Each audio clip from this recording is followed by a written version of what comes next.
Hello, and welcome to the Cleveland International Film Festival Film Slam Streams post-film conversation for Afterglow. My name is Eric Siler, and I'm a professor of film, media arts, and communication. And I'm really pleased to join you today and will be the moderator for this conversation. Today, we are joined by the director of Afterglow, Ariana Bolaños. She's a digital animator who graduated with honors from Moderator University in Costa Rica. She currently works as a creative director for an animated web series, and she has clients such as Mattel. And she's also a teacher at Moderator University and the same school in which she graduated from. So she is joining us now all the way from Costa Rica. Ariana, hello and welcome. Hello, thanks for having me here. Super exciting. Oh, great. We're so glad you could join us. And we have some students probably that are Spanish language students. So I don't know if you want to extend a special greeting to those students. Ok. Hola, ¿cómo están? Qué dicha que están aprendiendo español. Es como súper. Me siento como en casa. Well, I can respond by saying muy bien. I understand a little bit of that. The film Afterglow, short but impactful animation that I understand you did the animation yourself. Can you tell us what inspired you to actually create this film? Okay. There were two live events I had. First, one in high school. I had one of my friends passed away from leukemia, and that impacted us like all the generation in high school. Like that, it was super hard, and it was kind of unexpected. He had like this sickness for years, but like the actual passing away was surprising for everyone. And it was in the same times when here in Costa Rica we do some exams at the end of the last year of high school in order to be able to pass and go to universities. It was in the middle of those exams when we got the news, so it was super hard and super surprising, and yeah, it was weird.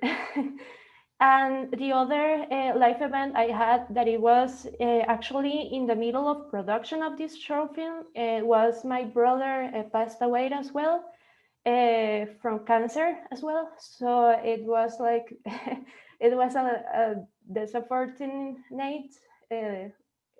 like series of life events.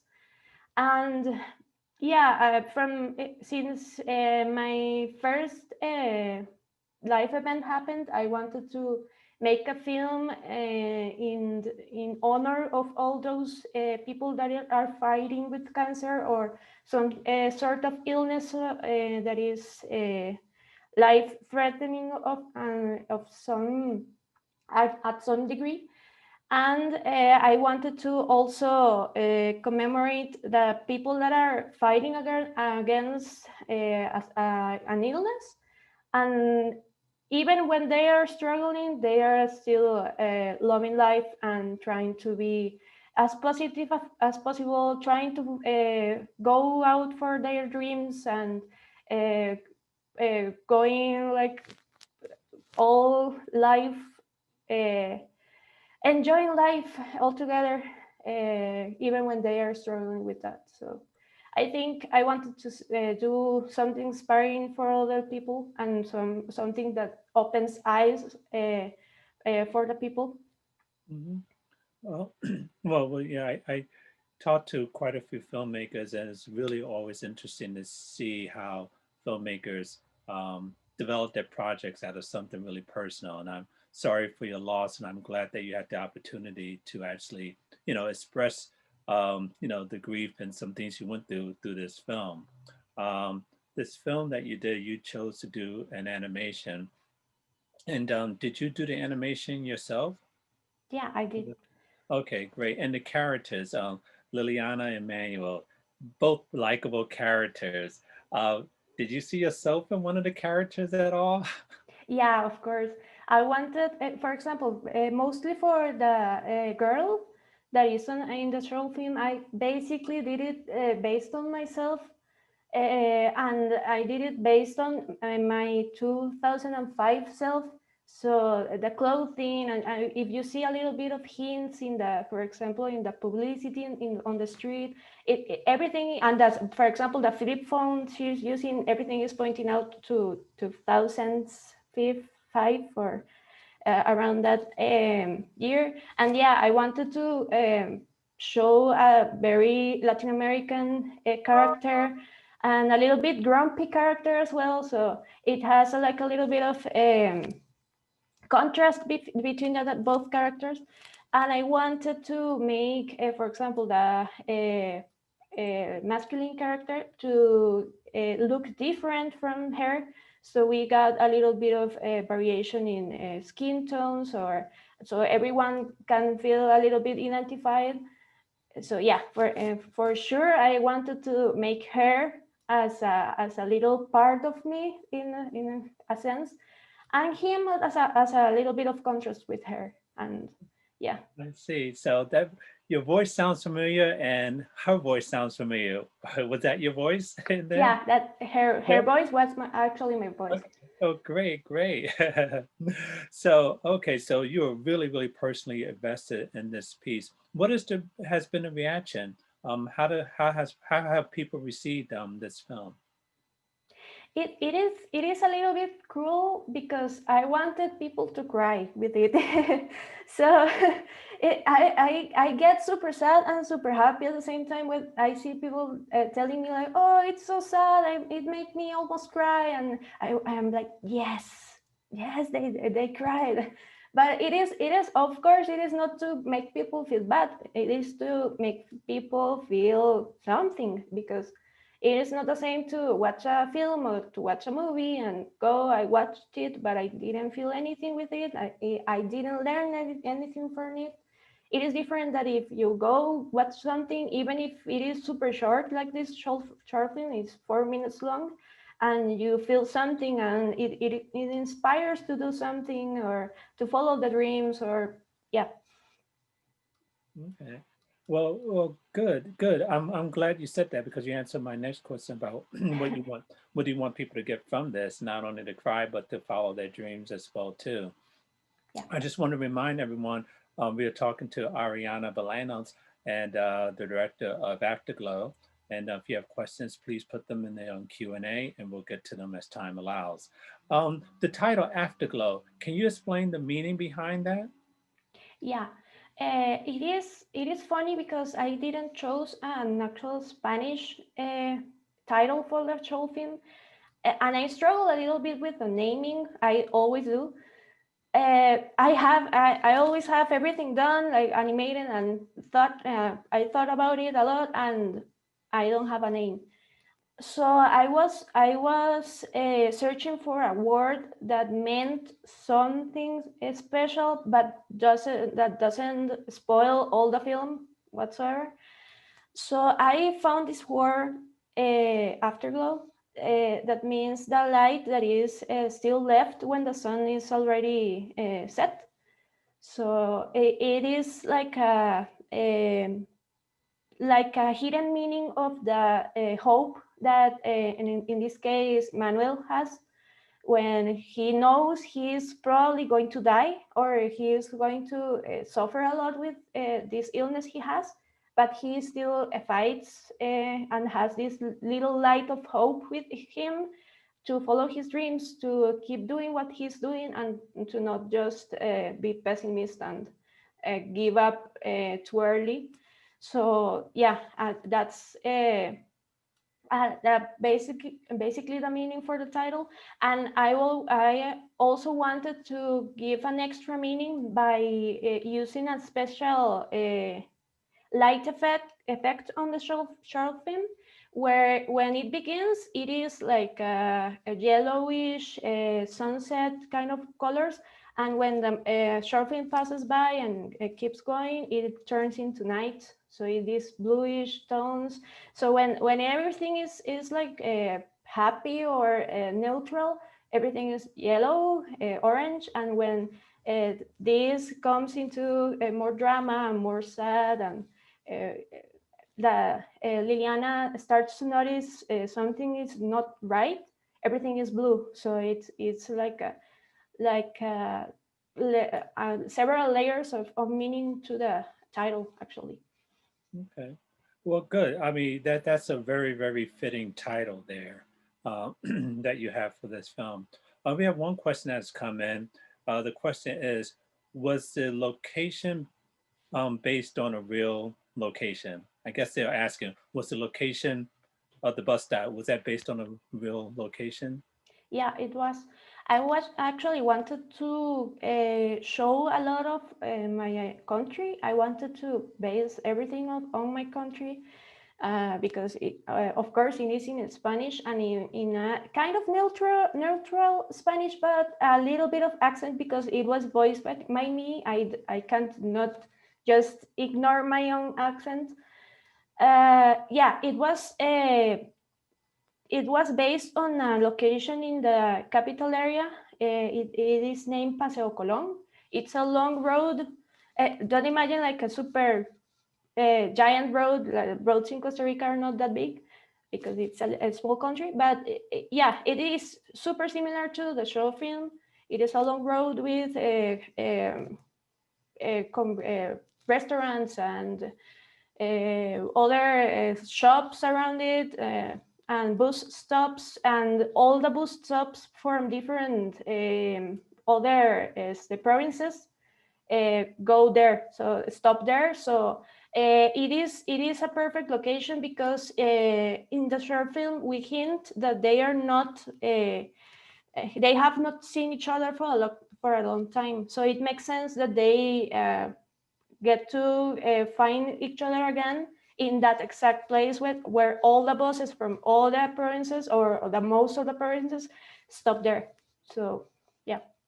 Okay.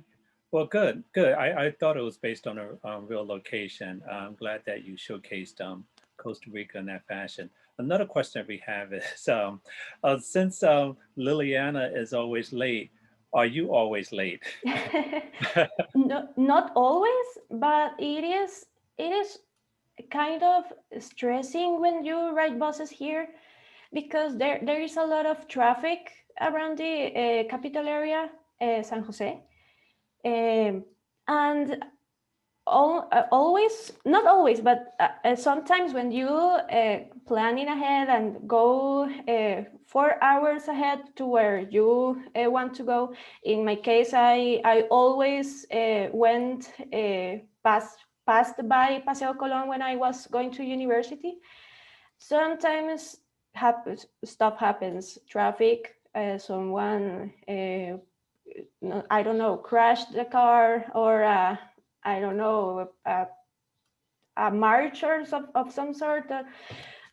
All types of stuff happens, and always, not always, again, but sometimes when you plan ahead, hours ahead, you always, not always, sometimes get late anyway. So it's and here it is not it is ugly, but here is a little bit normalized that you get late to places.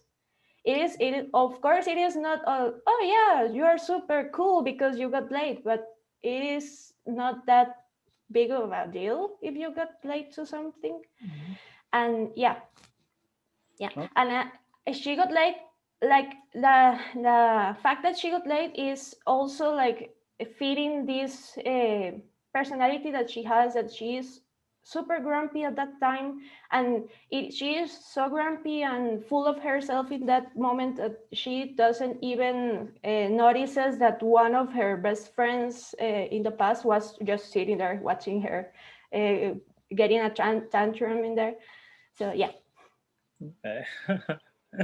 Well, that's good. Yeah, I mean, everyone, runs late at some point or another. Another question we have coming in is, was it a chance meeting, or did Manuel intend to run into Liliana? Interesting question. This is kind of part of the open final, like open ending I did, because I wanted to hint that maybe he was waiting for her all along, but maybe not, maybe yes, maybe he was just trying to get her to meet her again, because at the end we read that one of his final goals is to find her and tell her how she feels. So maybe not. Okay, so you're leaving it up to the viewers to Yeah. decide if it was that. I just love the way you open the film. And I'm going to read in part the quote that you say, "There are people like me who run to reach the destinations. There are others like him who enjoy the trip while it lasts." So it's just really wonderful how you had two characters, one who's just enjoying life, another one who's actually like chasing life. Is that something that you thought of, or is that something that you've experienced, both sides? How did you come up with that opening concept? Both, like these life events that I have passed through, they have taught me that it is not worthy to run into everything and rush everything. And even if you are, I don't know, like in the surfing, you are getting late to some place or something, it is not worth to stress or to, or for example, in other perspective, it is not uh, worth to just um, like give up on your dreams because they are not worthy, or because you think that the other people are going to, I don't know, criticize what you do. It is because we don't know if we are going to have another life after we die, or we don't know how much we are going to live. We don't know if we are going to be, one day we are going to be Liliana and full of health, full of life, but not even noticing it. And other day we could be Manuel and suddenly we don't have much time left. So we have to try to uh, take as much of that time you have to do all you can do. Um, why not you just take the life you have right now that you can, and do everything that you want right now. That's the whole point I wanted to say in that sentence. It is a little bit of criticize to the people that is pessimist without a meaning, or yeah, without how can I say this, like without any why or any, yeah. I Any am, regrets, I yeah, guess? Or... okay. Yeah, of course. Mhm. This is a delicate topic because of course there is people with depression, there is people that actually can't physically follow their dreams. But this is a call to, just if you just are doubting yourself because of anything, I don't know, I guess the like uh, fear of some sort of being criticized, or fear, even fear to fail, you are never going to know what it will be if you don't try. So that's the whole point of that sentence. Exactly. You have to keep trying. Well, Hmm. Ariana, it's been such a pleasure talking with you.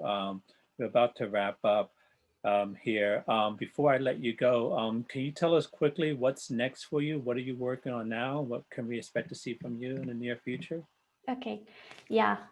um, have you ever tried to, I mean, have you ever had an idea that doesn't even let you sleep, or drink, or eat, or do anything with peace, because you are thinking and thinking and thinking on it, and even if you don't want to, you keep thinking of it? That's how I work with ideas I have. I have like 3 or 4 ideas, one some bigger than others, that I can't not think about them one like couple of minutes. That happened also with this short film. So I have two main productions, let's say, that I want to do at some point. One is a video game about a cat that is a stray cat that finds a family, and this cat has superpowers, and he uses these superpowers to try to find a cure for the cat allergies, so he can stay with this family, because one of the little sisters on this family has a cat severe cat allergy. So yeah, so you play as a cat, and this cat has superpowers, so he can shapeshift of other cats, and I wanted to base some of the shapes on actual famous cats, but not exactly those cats. For example, Garfield, but it's not going to be Garfield, it's going to be Perfield, something similar that you know, yeah, that it's Garfield, but it's not like exactly Garfield, and so on. So that's an idea in progress. And the other one that is more recent, because I have a little more of work experience, and I have lived the experience of being a professional in digital animation, but being also a girl, and being also young, and being also Latin American. So I wanted to make a film, a short film, probably, of women empowering and women life in a work environment, being Latin American, and all the struggles that it takes, and the dangerous that it can be to work too much, or push too hard on yourself, and to raise awareness on that. So yeah. Well, two great topics, especially for the cat lovers and Yeah. out there as well too. Well, Ariana, thank you so much for joining us on today. We did have one final question. I'm going to combine that with this. They want to know if you can talk like Liliana. So I want to ask if you, since you did her voice, if you could say goodbye to our Spanish-speaking students in Liliana's voice. I don't know if I'm putting you on the spot or not. Oh my God, I didn't prepare for this, but okay. How grumpy do you want me to be? Well, I guess they want to see how it looks to do the voice of Liliana. Okay. Um, Ay, bueno, ya, terminamos la meeting, ya nos podemos ir, ya. Voy a llegar tarde, si no. Bueno, hasta luego, entonces. Oh, very good, very good. Oh, it's been such a pleasure. Thank you so much. We wish you the best with all your future projects. And I'd like to thank you, the students, for joining us today, and teachers for joining your classes today. Please continue to look for more information about this conversation and other conversations coming up as well too. If you're interested in the 45th Annual Cleveland Film Festival, please visit clevelandfilm.org. I'm Eric Siler. Thank you.